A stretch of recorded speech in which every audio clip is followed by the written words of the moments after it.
¿Es acaso la filosofía una pérdida de tiempo? ¿Es acaso una pérdida de tiempo por la lectura de textos inútiles y de autores que no dicen nada sobre el mundo real?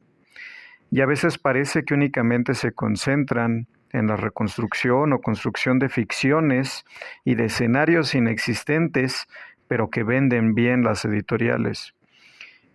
En Crisis y Reconstrucción de la Filosofía, Mario Bunge hace un recorrido acerca de varias escuelas filosóficas y nos da opciones y posibilidades para una reconstrucción de una filosofía seria y especialmente útil. En la parte número 3 que le dedica y que titula él como El victorioso materialismo, él comenta, cito, el materialismo filosófico o naturalismo en sentido amplio es la tesis de que todos los entes son materiales o concretos, que no hay seres inmateriales tales como deidades, fantasmas o ideas de existencia independiente a la espera de ser atrapadas. El materialismo filosófico no está relacionado con el materialismo moral, la exclusiva búsqueda del placer o el provecho. Tanto es así que Epicuro, uno de los primeros filósofos materialistas, vivió una vida extremadamente austera. A pesar de ello, todo aquel que está interesado únicamente en los llamados placeres de la carne es aún así denominado epicúreo, mientras que aquellos cuya principal ocupación es acumular riquezas tienden en cambio a profesar filosofías idealistas, cuyo principal dogma es que hay objetos ideales que existen por sí mismos, comenzando por los valores y la moral. Hay toda una familia de ontologías materialistas desde el fisicismo o materialismo vulgar hasta el materialismo dialéctico, la ontología del marxismo. El fisicismo sostiene que todo lo que existe son entidades físicas, de donde se desprende que todas las ciencias deberían de ser reducibles a la física. Este programa reduccionista, aunque extremadamente exitoso en sus inicios, no ha sido llevado a término. Hay una buena razón para este fracaso. La física nada sabe de la vida, la mente, el artefacto, la sociedad. Los organismos, los artefactos y las sociedades poseen propiedades emergentes que no aparecen en sus componentes, y el fisicismo se rehúsa a reconocer la emergencia. Es radicalmente reduccionista. En cuanto al materialismo dialéctico, aunque de modo correcto hace hincapié en el cambio, en particular en el de la clase cualitativa, está malogrado por la dialéctica hegeliana. Esta es una doctrina confusa centrada en la tesis de que toda cosa es una unidad de opuestos y que la contradicción o lucha de opuestos es la fuente de todo cambio. Los materialistas dialécticos no se sienten perturbados por contraejemplos tan obvios como los cuantos, que no tienen partes y por tanto no pueden ser unidades de opuestos, ni se preocupan por la existencia de la cooperación paralelamente a la competencia. Y aquí hay dos detalles que me interesa comentar.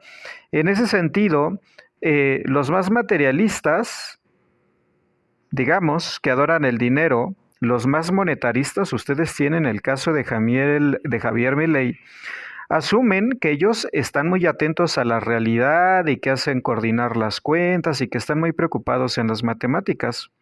Pero si ustedes le escarban tantito a la forma de pensar de Milei, es totalmente irracionalista y además reduccionista porque considera que la economía se reduce simplemente a las cuentas que se hacen, a las cuentas públicas o a la emisión de moneda, y basa toda su política económica en reducir la deuda, ¿no?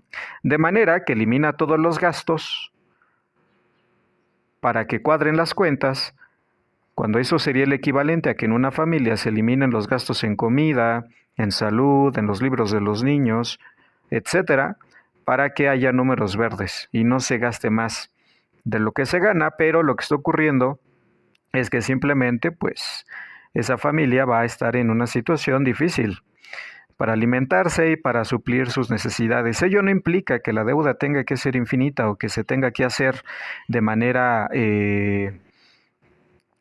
irracional. Cuando, bueno, hay otro tipo de políticas que ya se han hecho y han demostrado mayor eficacia que, pues, estas cosas que hace Milei, que ha demostrado tener desequilibrios tanto psicológicos como casi psiquiátricos, ¿no? Es todo un personaje, y en especial la gente que confía en él, ¿no? Yo siento mucha pena, pero bueno, ese es otro tema. Por otra parte está la dialéctica, que es otro idealismo, es otra forma de ver el mundo que no está basada en la realidad, ¿no? Y que se sigue insistiendo en meter la calzadora en cualquier problema, por ejemplo, político y económico. Especialmente en el caso de los marxistas que insisten en poner a la dialéctica como un punto de referencia cuando pues ya la filosofía ha avanzado, la física, la ciencia ha avanzado suficiente como para demostrar que no todo es conflicto, que no todo son lucha de opuestos, y que así como hay momentos para el conflicto, también hay momentos para intentar construir la armonía. Entonces, continuamos. Esta es una doctrina confusa centrada en la tesis de que toda cosa es una unidad de opuestos y que la contradicción o lucha de opuestos es la fuente de todo cambio. Los materialistas dialécticos no se sienten perturbados por contraejemplos tan obvios como los cuantos, que no tienen partes y por tanto no pueden ser unidades de opuestos, ni se preocupan por la existencia de la cooperación paralelamente a la competencia. El particular materialismo que aquí se defenderá, el materialismo emergentista, se halla equidistante entre el fisicismo y el materialismo dialéctico. Es riguroso como el primero y amigable con la novedad como el segundo. El materialismo ha tenido mala prensa desde sus inicios, hace unos 25 siglos, en las antiguas Grecia e India.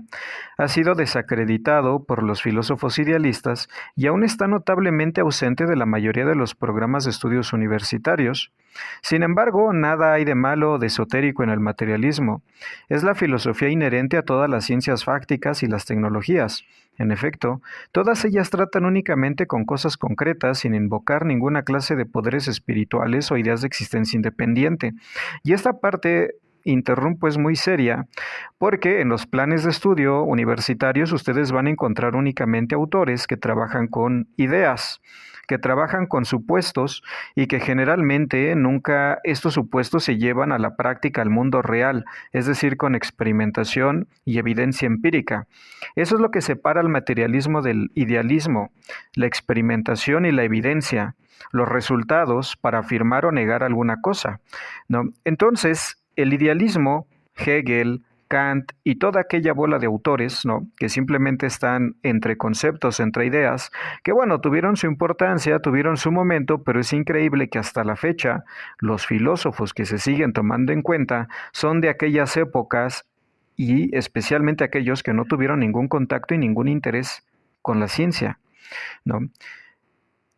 Ahora, la concepción la concepción antigua sobre la materia y que aún cuenta con partidarios es la de Platón. Según esta, continúo citando, la materia es el receptáculo pasivo de las formas, propiedades, las cuales son a su vez ideas. Solo el alma o mente tiene movimiento propio. Esta no era la posición de Aristóteles, de acuerdo con la cual, lejos de ser anteriores a la materia y provenir desde fuera, las formas eran originadas por y en la materia misma. En particular, el alma, en lugar de poseer existencia autónoma y ser separable del cuerpo, era para Aristóteles la forma específica o esencia de lo viviente. Sin embargo, el discurso de Aristóteles sobre las formas era tan impreciso que dio lugar a dos escuelas divergentes. Mientras que una de ellas continuó la concepción tradicional que considera el alma como insubstancial, la otra, liderada por el discípulo directo de Aristóteles, Diciarco, negaba la existencia del alma. Desde la antigüedad, todos los materialistas han sostenido que el cambio es la esencia de la materia. Aun cuando los materialistas ambiguos concebían a los átomos como inalterables, suponían que se hallaban eternamente en movimiento. Epicuro les adjudicó incluso una desviación aleatoria, espontánea del movimiento rectilíneo. Y si bien los materialistas de los siglos XVIII y XIX, por lo común, concebían la fuerza como algo externo a la materia y como la causa de los cambios en ella, también sostenían que ninguna porción de materia puede hallarse eternamente libre de la acción de las fuerzas. El materialismo, en resumen, ha sido siempre dinamista, aunque solo ocasionalmente dialéctico. La tesis de la materia pasiva es típicamente no materialista. En particular, la idea de que la materia viviente se distingue por ser animada, habitada por un ánima o alma, es no materialista.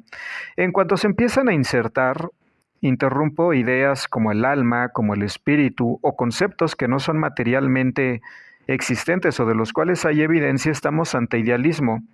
Estamos cuando tenemos hipótesis sin prueba y sin evidencia, como la de economistas, ¿no?, que sugieren que simplemente la emisión de moneda o su exceso de emisión es un requisito para una economía desequilibrada y negativa, cuando hay casos donde esa emisión y ese tipo de consideraciones en el lado opuesto funcionan. Pero es porque no dan situaciones concretas, casos concretos, reitero, evidencia. En el caso de la historia económica, ¿qué evidencia se tiene de alguna afirmación, ya sea a favor de A o B? Y no es porque una idea sea equivocada o no y la otra sea correcta, simplemente, especialmente en política, los resultados son los que definen la política a seguir. Si los resultados en una situación concreta, en un momento concreto, son positivos, en ese momento y para ese caso, la acción tomada es correcta. El problema es que tenemos a dogmáticos, tanto a la derecha como a la pretendida izquierda, ¿no?, dando soluciones que realmente a veces no tienen más allá que una evidencia anecdótica o algo menos que eso. Continúo citando a Bunge. También los físicos y químicos, desde Galileo, Descartes, Boyle y Newton, profesaban la concepción dinamista de la materia, en particular el principio de los estados de inercia de Newton en oposición a la física de Aristóteles, el cual afirma que una vez en movimiento, un cuerpo prosigue moviéndose por sí mismo a menos que sea detenido por una fuerza externa. Y tanto la teoría corpuscular y la teoría ondulatoria de la luz suponen que ésta se propaga por sí misma, es decir, se mueve por sí misma. Además, la luz y los campos de otras clases oponen en nacimiento a los corpúsculos cuando chocan entre ellos. Este es el motivo por el cual todas las fuerzas que aparecen en las ecuaciones de campo son aquellas que los campos ejercen sobre las partículas. Kant, quien no podía leer las ecuaciones de Newton por carecer de conocimientos matemáticos, entendió de modo erróneo que la física newtoniana afirmaba la perspectiva de Aristóteles de que todo lo que se mueve lo hace bajo la acción de una fuerza. Por esta razón, para explicar la estabilidad del sistema solar, Kant postuló una fuerza de repulsión universal junto a la fuerza de gravitación universal, y Voltaire, que tanto hizo por divulgar la física de Newton entre sus compatriotas cartesianos, estaba muy impresionado por la ubicuidad de la fuerza de gravedad, pero no pudo comprenderla adecuadamente debido a que él tampoco podía leer las ecuaciones de movimiento de Newton. Por tanto, ni Kant ni Voltaire se percataron de que la inercia de los cuerpos y la luz refuta la creencia de que la materia es inerte, o sea, incapaz de moverse por sí misma. La física clásica, en suma, concibe la materia, sea del género de cuerpos o del de campos, como especialmente activa. Tanto es así que el núcleo de toda teoría física desde Newton es un conjunto de ecuaciones de movimiento o ecuaciones de campo, según el caso. Estas describen, explican y predicen el movimiento de partículas, el flujo de fluidos, la propagación de campos. En ese sentido, interrumpo, es indispensable que el filósofo tenga conocimientos científicos. Sí, es indispensable, no simplemente deseable, porque de esa manera puede articular el conocimiento adquirido y el conocimiento creado a partir del mundo real sin entrar en supersticiones idealistas. Por eso es la discusión y la insistencia contra el idealismo y contra todos estos modelos, ¿no?, fantasmagóricos y a veces fantasiosos, que luego van a llegar al extremo de únicamente valorar los textos y considerar la realidad como simplemente un reflejo de los textos, cuando pues el texto es simplemente un instrumento, pero bueno, iremos eventualmente a ello. Continúo. La ciencia de la física a la historia parece estudiar diversas clases de materia y solo materia, ya sea inanimada, ya sea viva, en particular materia pensante y materia social. Esta es sin duda una perspectiva muy diferente de la ofrecida por los filósofos no materialistas, especialmente por los inmaterialistas o idealistas, quienes rechazan la materia por completo. La clase de materialismo sugerido por la ciencia contemporánea es dinámico en lugar de estático. Es también pluralista en el sentido de que reconoce que una cosa material puede poseer muchas más propiedades que aquellas que le atribuye la mecánica. En resumen, la ciencia niega la tesis de que la materia es inerte y en cambio apoya la generalización filosófica de que la materia se halla continuamente en uno u otro proceso de cambio. Otra opinión bastante difundida es que la física moderna ha desmaterializado la materia. la concepción más antigua sostiene que la física ha demostrado que la materia es solo un conjunto de ecuaciones diferenciales y por lo tanto una entidad inmaterial. Esta tesis se apoya en una semántica errónea, de acuerdo con la cual una teoría científica no es más que una formalización matemática, tesis expuesta por primera vez por Pierre Duhem. Todo físico sabe que es falsa. A un conjunto de fórmulas matemáticas debe asignársele un conjunto de reglas de correspondencia o supuestos semánticos para que adquiera contenido. Para resumir, una teoría física es una formalización matemática con una interpretación física. No solo son signos las ecuaciones, sino que esos signos están con relación a una realidad más allá de sí misma, ¿no? Esto es lo que no entienden los fundamentalistas de la lingüística. No todo puede ser texto porque todo está, o muchas cosas están fuera del texto. El texto solo es una parte de la realidad. No es agarrar una disciplina y a partir de ahí querer explicar toda la realidad y todo lo que pasa en el mundo, ¿no? Podría ser a partir de la economía, ¿no? Un fundamentalismo económico consideraría que todo es economía, que todo es dinero, que todo son números, ¿no? Y que a partir de la economía se puede explicar todo. De ahí viene esta tara, ¿no? De aquellos supuestamente expertos que van a coordinarlo todo, ¿no? A partir del punto de vista neoliberal. Ahorita no recuerdo el término, ¿no? Pero que estos expertos son los únicos que son capaces, a partir de su conocimiento económico, de satisfacer las necesidades cuando un Estado, un país, no solo necesita de conocimiento económico, sino también de conocimiento político, sociológico, histórico, ¿no? De manera que la filosofía exige más allá de sí misma, además de filosofía, además de ciencia, otro tipo de temas, ¿sí? Que la enriquecen y a partir de la cual se pueden tomar decisiones. Ahora, imagínense eso para un simple filósofo. Ahora un estadista, un gobernante requiere de mucho más conocimiento. Bien.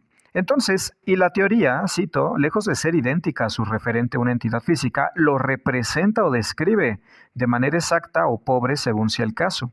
Lo mismo ocurre en todas las ciencias fácticas y en las tecnologías. La matemática que aparece en ella solo cuenta la mitad de la historia. Toda teoría precisa que intenta representar una entidad real puede ser analizada como una formalización matemática y su interpretación en términos fácticos.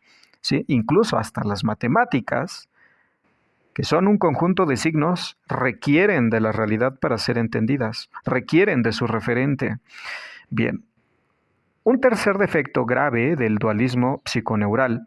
Aquí hay una cosa en la que Bunge se va a meter, va a salir del tema de la física y ahora se va a ir con temas de la mente. Es decir, está este tema en donde se considera que la mente es distinta, que tiene un compartimento aparte, este dualismo entre mente y cuerpo, cuando la realidad, ¿no? Y lo que dicen los estudios neurológicos, ¿no? Es que la mente es el conjunto tanto del cerebro como del cuerpo.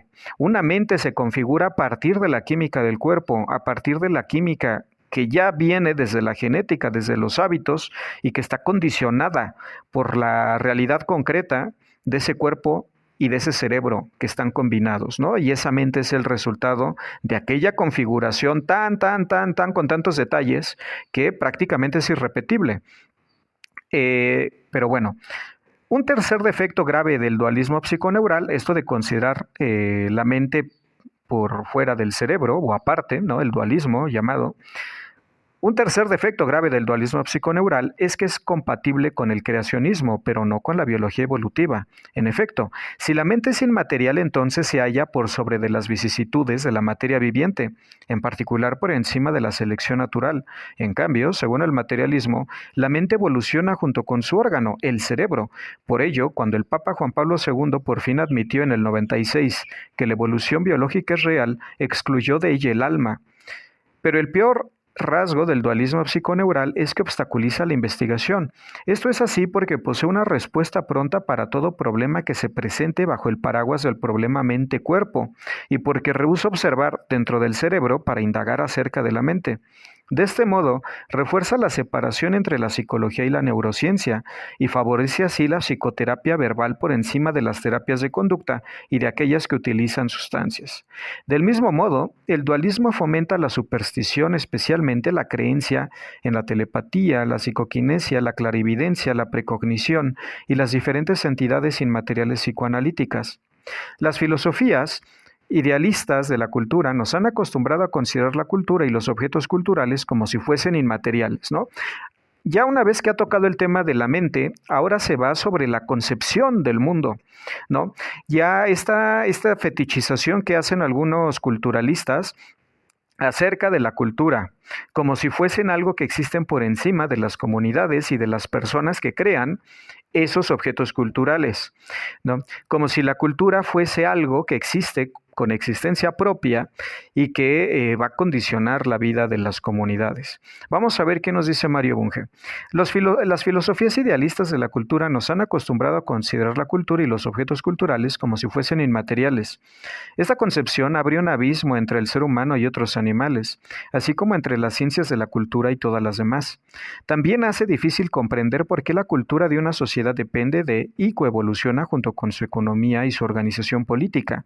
Por ejemplo, el historiador de arte idealista separa el par autor-obra del par cliente-público y de este modo no puede explicar por qué a algunos artistas se les paga y sus obras son exhibidas, en tanto que a otros, a los mejores quizá, no les ocurre lo mismo.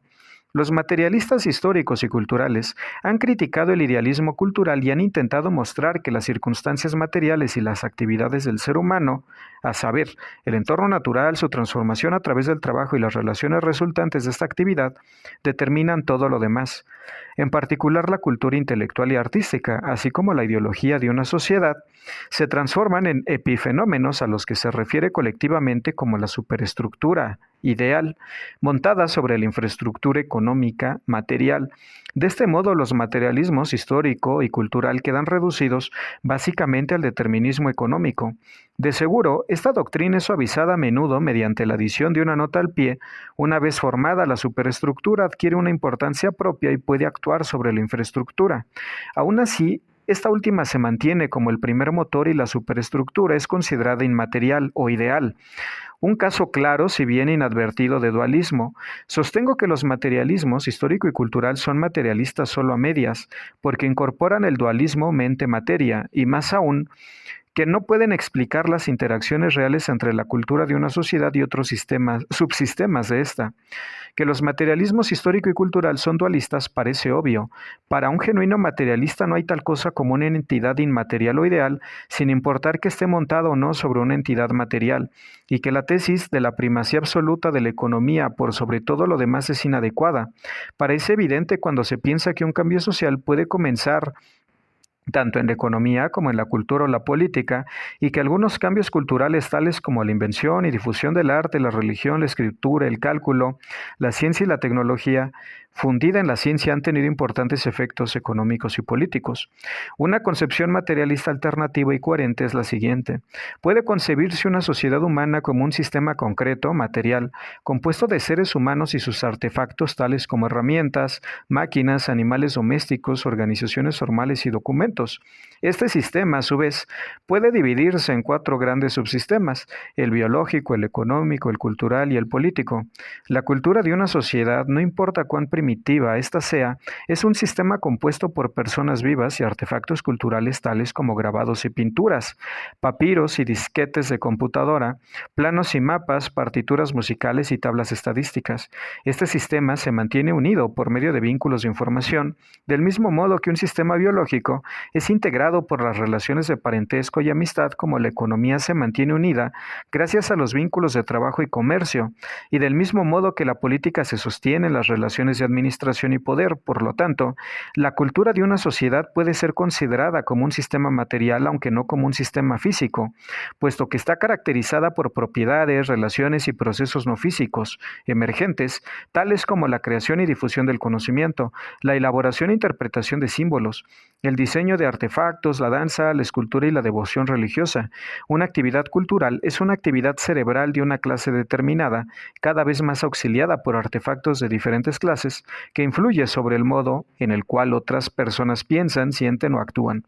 El producto de esta actividad se denomina objeto cultural, sea este un poema o un teorema, una receta de cocina, una prescripción médica, un plan o un diagrama, un proyecto legislativo o una sonata o lo que fuere. En tanto ese producto permanezca dentro del cráneo de su creador, se trata solo de un proceso cerebral. Para ser considerado un objeto cultural, es necesario que sea comunicable a otras personas. Tal socialización u objetivación no necesita ser permanente, pero sí debe ser accesible a otras personas. Una canción que nunca es cantada o una partitura que jamás es ejecutada pueden ser bellas para su creador, pero no pueden ser motivo de regocijo eterno, puesto que no pueden ser transmitidas y de esta manera disfrutadas por otros. Interrumpo. ¿Ven ustedes cómo aquí siempre hay un punto de referencia en el mundo material acerca de lo que se está hablando? Siempre hay un ancla, una pista, una evidencia en el mundo material y no solo ideaciones y ensoñaciones, ¿no? Literarias o cuasi literarias, porque muchas veces, o generalmente, o sea, la literatura, una de sus características es la ficción, pero todos esos autores, a veces pseudofilósofos, ¿no? Se avientan invenciones que prácticamente son ficciones, pero ellos las hacen pasar por realidad. O sea, prácticamente no diríamos que están mintiendo porque no hay una intención de mentira, reitero, intencional, sino que no saben que mienten, ¿no? Hay una frase esta, ¿no? De no saben que no saben. Interesante. Continuamos. El modo más eficaz de transformar un producto mental en uno cultural es, por supuesto, la encarnación, transubstanciación, para emplear un término teológico, en un artefacto cultural ampliamente asequible, tal como un bajorrelieve, una tablilla de arcilla, un diagrama, un disco o un video, o un suceso social, tal como un concierto, una exhibición de arte o una conferencia pública. De seguro, si así lo deseamos, podemos fingir que la música y la poesía, la matemática y la filosofía, la biología y la teología son objetos ideales o abstractos, a condición de que reconozcamos que ninguno de ellos existiría si no fuese por sus creadores y usuarios, todos los cuales son sistemas materiales, aunque no físicos, incluidos en un sistema social, aun la biblioteca, la galería de arte, el museo o el laboratorio más completos del mundo dejarían de ser objetos culturales tras un problema nuclear, debido a que no quedaría nadie que interpretase y comprendiese sus contenidos. En otras palabras, un tercer problema mundial no dejaría una brizna de la mente objetiva de Dilthey o del igualmente imaginario mundo de Popper, no porque la explosión nuclear pudiese destruir ese mundo, puesto que solo las entidades materiales pueden ser disgregadas, sino que para empezar no existe ese mundo. Los artefactos culturales como libros, los pianos y las computadoras son solo desechos y no pueden ser utilizados por un cerebro viviente y pertrechado. Esta visión materialista de la cultura como un sistema material compuestos por cerebros y artefactos culturales no desvaloriza ni profana la cultura, solo la desmitifica. En cambio, en la concepción de que los libros, los discos, las pinturas y otras cosas parecidas son intrínsecamente valiosas, es decir, que tienen existencia y valor por sí mismas, aun cuando no haya personas capaces de utilizarlas, es una versión materialista tosca, debido a que transforma estos objetos en mera mercancía que puede ser acumulada por coleccionistas egoístas, evitando la cosificación y absteniéndose de colocar los valores fuera de los cerebros que evalúan. Los materialistas cabales otorgan mayor valor al individuo humano, el único creador y consumidor conocido de bienes culturales. Como consecuencia, el materialismo sofisticado puede ser considerado como una variedad de humanismo. En resumen, la cultura no es inmaterial si se la concibe como un proceso de creación o difusión. La cultura es tan material como el moral ético, las reacciones químicas, dado que las actividades culturales ocurren en y entre nosotros, que somos sistemas materiales, y si se la concibe como un sistema, el sistema compuesto por productores y consumidores de bienes culturales, la cultura es una cosa material. En cualquiera de estos casos, la cultura no es menos material que la economía o la política, y no es verdad que la cultura sea siempre derivada o epifenoménica. La mayoría de los cambios culturales y políticos en la sociedad moderna han tenido su origen en doctrinas o descubrimientos científicos, tecnológicos o ideológicos. En conclusión, no hay buenas razones para suponer que la cultura es material.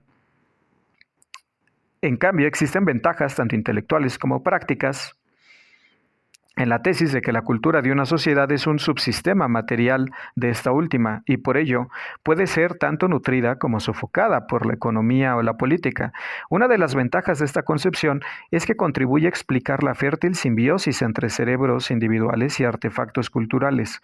Esto es lo que Merlin Donald denomina el almacén simbólico externo, esa enorme expansión artificial de la memoria de trabajo de corto plazo que Donald considera característica de la mente moderna. Otra ventaja de la concepción materialista de la cultura es que les recuerda a los administradores que la cultura no se puede comprar, que el único modo de promover la cultura es ayudando a nutrir cerebros prometedores, dejándoles desarrollarse en libertad, favoreciendo su asociación y facilitando su acceso a artefactos culturales, tales como revistas e instrumentos de medición. Esto es así porque las obras culturales residen en cerebros bien nutridos y bien relacionados, no en el reino idealista de las ideas puras. Sin embargo, no todos los materialistas comparten esta perspectiva, y aquí es importante interrumpir, porque están estas políticas pretendidamente culturales, ¿no? De estarles regalando dinero a asociaciones, a grupos, a artistas, a veces de la manera equivocada, cuando la mejor política cultural es el mejoramiento de la calidad de vida de la población en general, porque de ahí van a salir los artistas, etcétera.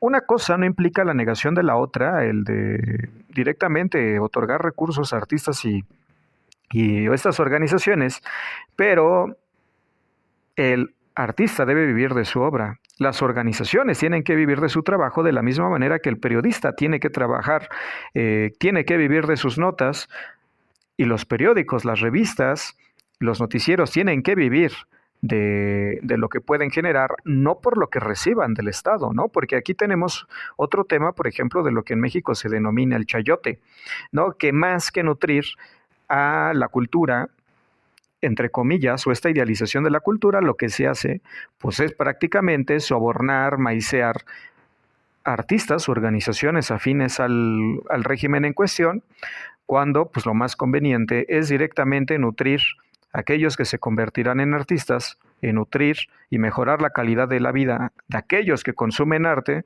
y bueno, ahí sería todo un debate y un afinamiento de las políticas concretas, pero bueno, esto solo es un comentario, tampoco es que yo sepa mucho del tema, ¿no? Entonces, sin embargo, no todos los materialistas comparten esta perspectiva. Los materialistas toscos, en particular los utilitaristas y los economicistas, promueven la cultura basura, ya sea porque vende, ya sea porque se espera que contribuya a la causa. En cambio, los materialistas sofisticados solo están interesados en mostrar que la cultura no es inmaterial. No les importa ni el contenido ni la forma de las obras de arte, la ciencia o las humanidades, en tanto sean creaciones originales, en lugar de refritos o mercancía fabricada con el exclusivo fin del provecho económico, el poder puro o la promoción académica. Así, paradójicamente, los materialistas filosóficos pueden ser amigables con el arte, la ciencia o la filosofía por sí mismos, en tanto que los idealistas filosóficos pueden exigir que se los ponga al servicio de una u otra causa más elevada, como si el arte, la ciencia o la filosofía no fuesen ellos mismos suficientemente elevados. Y esto es muy importante: el arte, la ciencia, sí, por sí mismos tienen valor, no si se les orienta una causa o no. Y esto es importante. Continúa. Esta política liberal hacia la cultura desinteresada da excelentes resultados. Por ejemplo, las novelas de Tolstoy aún nos conmueven y nos instruyen, en tanto que su manifiesto del arte para el pueblo yace tan olvidado como el realismo socialista. Otra lección que podemos deducir de lo anterior es que en vez de alejarse del materialismo, la ciencia se va alejando cada vez más explícitamente, se va haciendo cada vez más explícitamente materialista. Lo hace no solo al desechar entidades inmateriales, fuerza vital, fantasmas, pensamientos descarnados, recuerdos colectivos, destino nacional, etc., sino también e incluso fundamentalmente al estudiar entidades materiales. En efecto, la ciencia investiga objetos físicos tales como cuerpos y campos, sistemas químicos tales como baterías y pilas de composta, biosistemas tales como bacterias y cerebros, y sistemas sociales tales como empresas de negocios y gobiernos. Tan es así que la fáctica puede caracterizarse como el estudio de objetos materiales de diferentes clases. Tanto es así, que la ciencia fáctica puede caracterizarse como el estudio de objetos materiales de diferentes clases, con el auxilio del método científico y la finalidad de descubrir las leyes de tales objetos. En otras palabras, la investigación científica presupone y a la vez enriquece la ontología materialista. Corresponde a los filósofos desenterrar, desarrollar y sistematizar esta ontología. Veamos ahora cómo puede llevarse a cabo esta tarea. El materialismo filosófico es una familia de ontologías o doctrinas extremadamente generales acerca del mundo. Lo que los miembros de esta familia tienen en común es la tesis de que todo lo que realmente existe es material o, puesto en términos negativos, que los objetos inmateriales tales como las ideas no existen independientemente de objetos materiales tales como los cerebros. Aparte de este núcleo común, las ontologías materialistas pueden diferir ampliamente. Solo puede individualizarse o construirse una ontología materialista específica, añadiendo un mayor número de requisitos. Nosotros seleccionamos dos condiciones más: exactitud y compatibilidad con la ciencia y la tecnología contemporáneas. Veamos estas condiciones que son la marca distintiva de la filosofía científica. Hasta ahora, el materialismo ha sido un cuerpo bastante amorfo de creencias algo vagas. ¿Cómo podemos transformar esta doctrina en un sistema de hipótesis claramente formuladas, compatibles con el conocimiento contemporáneo, en particular con la lógica, la matemática, las ciencias naturales, las ciencias sociales y la tecnología? De manera general, ¿cómo podemos restaurar una filosofía determinada? Una respuesta resumida es esta: sustituyendo las metáforas por fórmulas exactas, descartando las tesis obsoletas e incorporando nuevas hipótesis compatibles con la ciencia y la tecnología contemporáneas. Tratemos la exactificación en primer lugar. Consiste en reemplazar la vaguedad por la precisión. Esta meta se logra empleando toda vez que sea necesario los lenguajes ricos y exactos de la matemática y la lógica, en lugar del lenguaje común, que es necesariamente confuso y pobre, porque debe servir para comunicar a personas con formaciones e intereses muy diferentes. El requisito de exactitud es quizá la contribución más perdurable de Bertrand Russell. Esta condición descalifica a la fenomenología, al existencialismo e incluso a la filosofía lingüística como filosofías rigurosas. También descarta como compañera digna del materialismo a la dialéctica, que es vaga, oscura y metafórica. El materialismo moderno debe ser lógico y científico, no dialéctico. He aquí unos pocos ejemplos de exactificación en un nivel de formalización muy modesto. Bueno, aquí da ejemplos, ¿no? Utilizando la lógica formal, pero aquí creo que no es tan necesario continuar con esa parte. Lo que me gusta enfatizar y lo que deseo enfatizar con estos videos es la importancia de la ciencia en la filosofía, y es indispensable que el filósofo esté actualizado en el conocimiento científico, que sepa de biología, historia, de otros temas, ¿no? No digo de física, porque yo la verdad no sé tanto de física como quisiera, todavía se me impone mucho, pero el filósofo tiene que tener toda esa formación actualizada para abordar problemas e intentar abordar soluciones. Recuerden ustedes que la filosofía sin evidencia, recuerden ustedes que la ciencia sin evidencia no es más que filosofía, pero filosofía bien hecha, bien actualizada, con conocimiento actual. Esa es la filosofía bien hecha. Si se confirma, pasa a ser ciencia. Si sus hipótesis se confirman, pasan a ser ciencia, suben a ese nivel, pero si no, pasan a la historia de las hipótesis y de la filosofía, aunque bien hecha, pero que han fallado, pero no por eso deja de tener valor. No obstante, si los métodos son idealistas, si son simplemente verbales, metafóricos, pues a veces están más cerca ya ni de la literatura, porque la literatura exige ficción y la honestidad del autor de hablarle al lector que está en un juego, que están jugando el juego de la literatura, un juego bastante serio y bastante importante y bastante admirable.